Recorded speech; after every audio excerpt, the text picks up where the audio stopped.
Advocate Bala గారు, ఇప్పుడు సమాజంలో ఏంటంటే మొన్నటిదాకానేమో గతంలోనేమో భార్యలు భర్తను చంపారు, ఇప్పుడేమో భర్తలు భార్యలను చంపుతున్నారు. అది కిరాతకంగా దారుణంగా కూడా శరీర భాగాలను కూడా వేరు చేస్తున్న పరిస్థితి, మన బోడిపోల్ ఇష్యూ కానీ ఎట్లా చూస్తారు సార్? సార్, డొమెస్టిక్ లైఫ్లో వెరీ సెన్సిటివ్ ఇష్యూ ఏదైనా ఉందంటే వైఫ్ అండ్ హస్బెండ్. అంటే not only wife and husband అండి, girl friend, boy friend, lovers and engaged persons, living together persons and wife and husband. ఈ ఏ రిలేషన్స్ అయినా మేల్ అండ్ ఫీమేల్కి సంబంధించిన ఈ కపుల్ ఇష్యూ అనేది ఇస్ వెరీ సెన్సిటివ్. నేను ఇలాంటి సెన్సిటివ్ ఇష్యూలో కొన్ని రూల్ పొజిషన్స్ నేను మీకు చెప్తా. బేసిక్ ఫండమెంటల్ రూల్ పొజిషన్ ఏంటంటే, ప్రేమ అనేది అచంచలమైనది. ఆ ప్రేమను ఎవరు అడ్డుకట్ట వేయలేరు. ఎలా పుడుతుందో ఎవరికి తెలియదు, ఎలా చచ్చిపోతుందో ఎవరికి తెలియదు, ఎలా మనస్పర్ధలు వస్తుందో ఎవరికి తెలియదు. బట్ ఫస్ట్ కండిషన్ ఏంటంటే, మీరు ప్రేమగా ఉన్నప్పుడు ఏదైతే ప్రేమను చూపిస్తారో ఒక మనిషి మీద, మీకు నచ్చినప్పుడు అదే ప్రేమతో సింపుల్గా మీరు క్విట్ అవ్వడం మంచిది. One thing. అలా కాదు అని చెప్పేసి అని ఆ వ్యక్తితో ఉండి గొడవలు పడి మిమ్మల్ని మీరు మీ మానసికంగా శారీరకంగా మిమ్మల్ని హింసించుకుంటూ ఎదుటి వ్యక్తిని కూడా మీరు హింసించుకుంటూ ఇలా ఉండడం వల్ల ఎవరి జీవితాలు బాగుపడవు, ఎవరు సంతోషంగా ఉండరు, ఎవరు సుఖంగా ఉండరు. ఎందుకు ఇలాంటివి జరుగుతున్నాయంటే సైకలాజికల్ డిజార్డర్స్ అంటారు దీన్ని. సొసైటీలోనో ఒక సోషల్ సిగ్మా ఏంటంటే, కొన్ని సెట్ ఆఫ్ రూల్స్ మనం పెట్టుకున్నాం. ఈ పని చేస్తే చెడ్డంట, ఈ పని చేయకపోతే మంచిదంట, ఇట్లా కొన్ని పెట్టుకున్నాం. ఈ ప్రపంచంలో ఏది మంచి లేదు, ఏది చెడు లేదు. ప్రేమకు సంబంధించి వాళ్ళకి నచ్చితే అది మంచి, ప్రేమకు సంబంధించి అది వాళ్ళకి నచ్చకపోతే అది చెడ్డ. ఇవే ఫండమెంటల్ రూల్స్. సో కాబట్టి నీ ఐడియాలజీకి నీకు తగ్గట్టుగా ఒక అబ్బాయి ఉండాల్సిన నెసెసిటీ లేదు, లేకపోతే అమ్మాయికి కావాల్సిన అబ్బాయి కూడా అలా ఉండాల్సిన, అమ్మాయి అలా ఉండాల్సిన నెసెసిటీ లేదు. బోత్ ఆర్ పెయిర్ కపుల్స్ అనేది వాళ్ళ ఇద్దరికి నచ్చి నడిచేది. డిఫర్స్ ఉన్నప్పుడు అది నడవదు. ఇద్దరిలో ఎవరో ఒకరు యాక్సెప్ట్ చేయాలి. నువ్వన్నా అబ్బాయికి నచ్చింది యాక్సెప్ట్ చేయి, లేకపోతే అబ్బాయి అయినా అమ్మాయికి నచ్చిందని యాక్సెప్ట్ చేస్తారు. ఈ యాక్సెప్టెన్స్ లేనప్పుడు మీరు డిఫర్డ్ ఉంటే మాత్రం బెటర్ యూ డిస్కస్. లేదు అంటే దాని పరవశరాలు ఏంటో తెలుసా? ఇలా ఒకరు మెంటలీగా హార్మ్ చేసుకోవడం, ఒకరిని ఒకరు సోషల్గా హార్మ్ చేసుకోవడం, ఒకరిని ఒకరు ఫైనాన్షియల్గా హార్మ్ చేసుకోవడం, ఒకరిని ఒకరు ఎండ్ ఆఫ్ ద డే ఫిజికల్గా హార్మ్ చేసుకోవడం, ఇంతవరకు లీడ్ చేస్తుంది. ఒకటి పెళ్ళైన తర్వాత దాని ఏమంటున్నారు ఈ మధ్యకాలంలో, అక్రమ సంబంధాలు. Shit of that first. వాడే వర్డ్స్ వాళ్ళని ముందు వాళ్ళు ఫస్ట్ ఎందుకో తెలుసుకోవాలి. అక్రమ సంబంధాలు ఏంటి? Non sense. కాకపోతే ఒక అమ్మాయి కానీ ఒక అబ్బాయి కానీ ఇంకొకరి వ్యక్తి దగ్గరికి వెళ్తున్నారంటే నీ దగ్గర ప్రేమను కోల్పోయినప్పుడు వెళ్తారు. చాలామంది అంటారు కామము ఇంకోటి అని చెప్పేసి అని. అసలు బుద్ధి ఉందా కాస్తేనా? ఈ ప్రపంచాన్ని నడిపించేదే ఆ కామం. అది భూతపదం కాదు, ఇట్స్ ఎ నేచర్. అది దానివల్ల అది లేనప్పుడు హాస్పిటల్స్ ఉన్నాయి, పెద్ద పెద్ద హాస్పిటల్స్ ఉన్నాయి. ఎందుకు పెట్టారు అవి? అది భూత అయితే డిగ్రీలు చదువుతారు అతనికి. ఎందుకు భూత అయినప్పుడు? No, it's not joke and it's really. డిగ్రీలు చదువుతారు, పీజీలు చదువుతారు. దేనికోసం? That is necessity, that is very important. దాన్ని బూతుగా క్రియేట్ చేసి కొంతమంది సోకాళ్ళు సొసైటీలో దాన్ని బ్యాడ్గా పోర్ట్రేట్ చేశారు. Absolutely wrong. అది ఇప్పుడు అక్రమ సంబంధం కాదు అది. నువ్వు వెళ్ళకుండా నువ్వు నిజంగా అలా నీ దగ్గర నుంచి ఇంకో దగ్గరికి వెళ్ళారు అంటే నువ్వు డిస్పస్ అయిపోయి ఉండాలి. It's very simple. ప్రేమ లేదు, దట్స్ ప్రేమ. నేను అదే అంటున్నా, లవ్ ఈజ్ వెరీ ఇంపార్టెంట్. ప్రేమ ఎలా పుడుతుందని మీరు అనొచ్చు. ప్రేమ అయితే 100 కోట్ల 1000 కోట్ల లాగా ఉంటేనే రావు. ఒక్కొక్కరికి ఒకటి నచ్చుతుంది. ఒకరికి కాఫీ చేయడం నచ్చుతుంది, ఒకరికి టీ పెట్టడం నచ్చుతుంది. ఏదో ఒక సందర్భాలలో ఆ యొక్క ఇంప్రెషన్ అనేది కలుగుతుంది. ఆ ఇంప్రెషన్ దట్ క్యారీస్. అంతకుమించి ఏం లేదు అక్కడ. అంత సెన్సిటివ్ ఇష్యూని ఈరోజు సొసైటీలో కంప్లీట్గా డిస్ట్రాయ్ చేసే పరిస్థితికి మనం తెచ్చుకున్నాం. నేనైతే ఒకటి చెప్తాను, చాలా మ్యారిటబుల్ డిస్ప్యూట్స్ ఉన్నాయి, అవన్నీ కోర్టులలో కేసులు పెండింగ్ ఉన్నాయి. ప్లీజ్ సిట్ పీస్ఫుల్లీ, మీడియేషన్కి వెళ్ళండి, పీస్గా మీరు డిస్కస్లు అవ్వండి, ఫిజికల్ హార్మ్ వరకు వెళ్ళకండి. ఇది లైఫ్. ఎవరో ఏదో వ్యక్తి వచ్చి మీ లైఫ్ని కిల్ చేసేసారు అనుకోవడం ఇట్స్ అబ్సల్యూట్లీ రాంగ్. అది మీరు తీసుకున్న డెసిషన్ని బట్టి ఉంటుంది. అన్ని రోజులు కలిసి అయితే జర్నీ చేశారు కదా, అంతవరకు ఆ జర్నీ అయిపోయింది. ఈ రోజు నుంచి వేరే జర్నీ ఉంటుంది.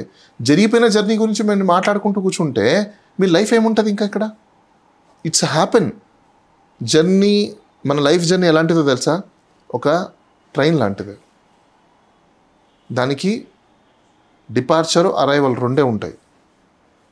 మధ్యలో వచ్చిపోయే స్టేషన్స్ అన్నీ కూడా జస్ట్ పాసింగ్ హౌస్. ఎవరు ఎక్కడ బ్రేక్ అవుతుందో, ఏ ట్రైన్ ఎక్కడ, ఇంతవరకు మనకు ఇప్పుడు లేవనుకుంటాను.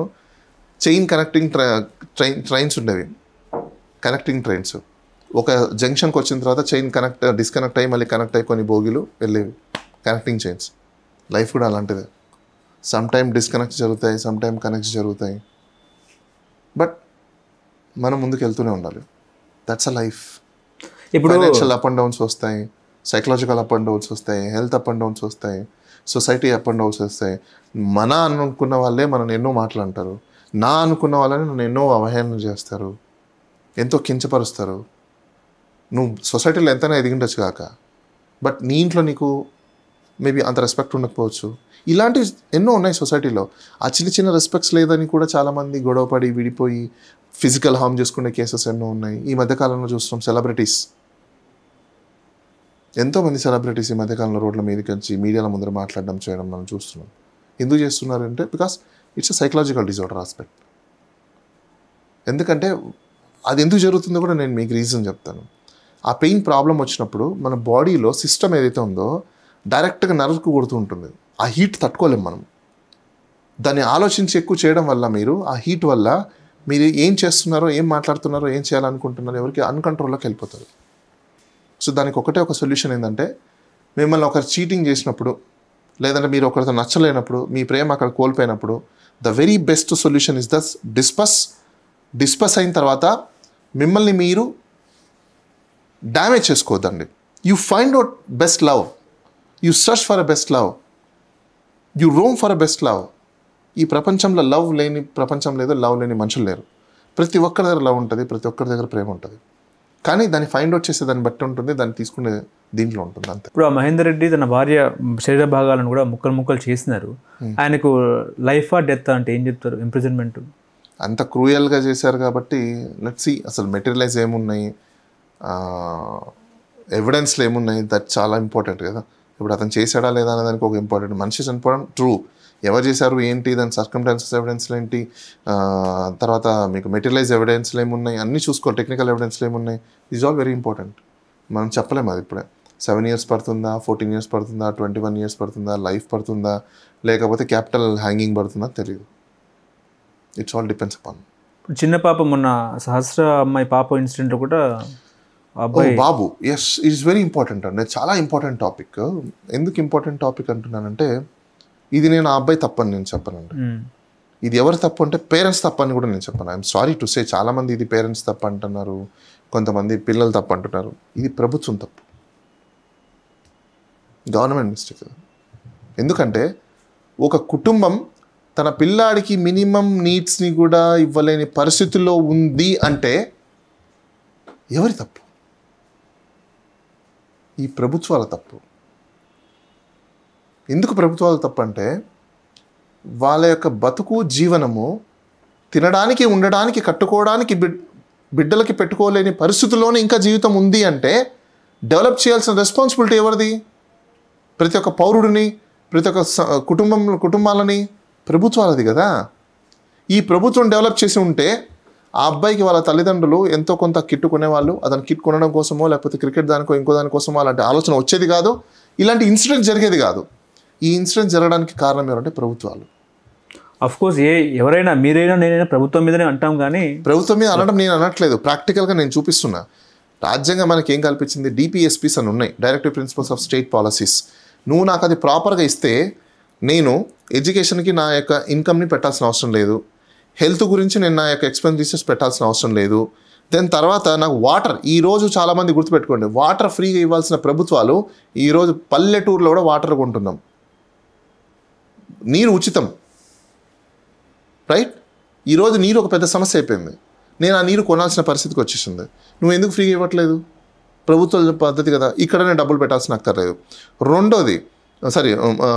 నాలుగోది, నువ్వు సస్టైనబిలిటీ ఆఫ్ లైఫ్ నాకు ఇస్తే, నేను ఎక్కడైతే రెసిడెన్సీ ఉంటున్నానో రెంట్ కంట్రోల్ యాక్ట్ అని ఒకటి ఉంది, నువ్వు దాన్ని కంట్రోల్ చేసి ఉంటే నేను ఇంత వేల రూపాయలు నేను నా జీతంలో 40% రెంట్లకు నేను పెట్టను కదా, నాకు ఆ డబ్బులన్నీ మిగులుతాయి కదా, ఆ డబ్బులన్నీ మిగిలితే నాకు సేవింగ్ మిగులుతుంది కదా, సేవింగ్ మిగిలితే నేను నా పిల్లలకి కావాల్సిన కోరికలు ఏవైతే ఉన్నాయో మినిమం నీడ్స్ నా లైఫ్ స్టైల్కి తగ్గట్టుగా నేను తీసుకునే కెపాసిటీ నాకు ఉండేది కదా.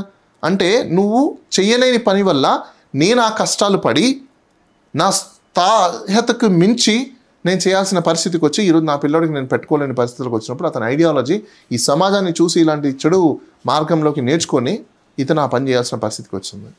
ఈరోజు ఇప్పుడు ఎవరిది తప్పు? ప్రాక్టికాలిటీగా ప్రభుత్వాలు చేసిన ఒక తప్పుల వల్ల ఈరోజు మనుషులు ఈరోజు సఫర్ అవుతున్నారు. మనం ప్రాక్టికల్గా మాట్లాడుకుందాం.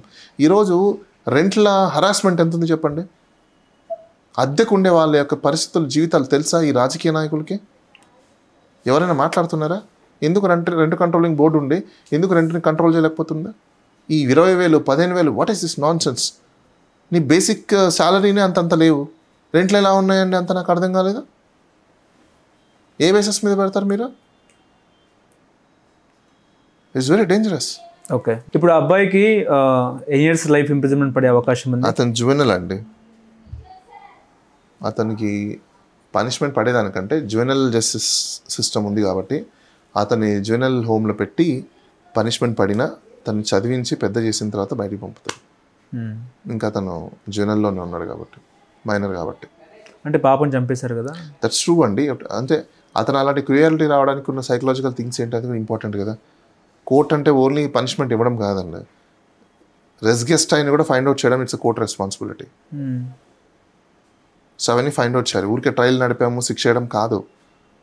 జస్టిస్ అంటే అర్థం ఏంటి? Not just see and use as it is కాదు. Justice has to be a view only for perception కావచ్చు, but justice is very important to touch, to observe, to have it. ఇన్ని ఉన్నాయి జస్టిస్ అంటే. ఏదో justice అనే only పదం కాదు. Justice అంటే only just see as it is కాదు. Justice is a habit. It has be a tangible. అప్పుడే జస్టిస్ జరిగిందని అర్థం. హలో, తెలుగు రాజ్యం ఛానల్ చూస్తున్నారా? సామాజిక రాజకీయ జీవన చిత్రణే తెలుగు రాజ్యం. అతిశయోక్తులు అసత్యాలు ఉండవు. రాజకీయ కోణం కాదు, ప్రజా కోణమే కొలబద్ద. తెలుగు రాజ్యం వీక్షణ మీ ఉత్తమ అభిరుచికి నిదర్శనం.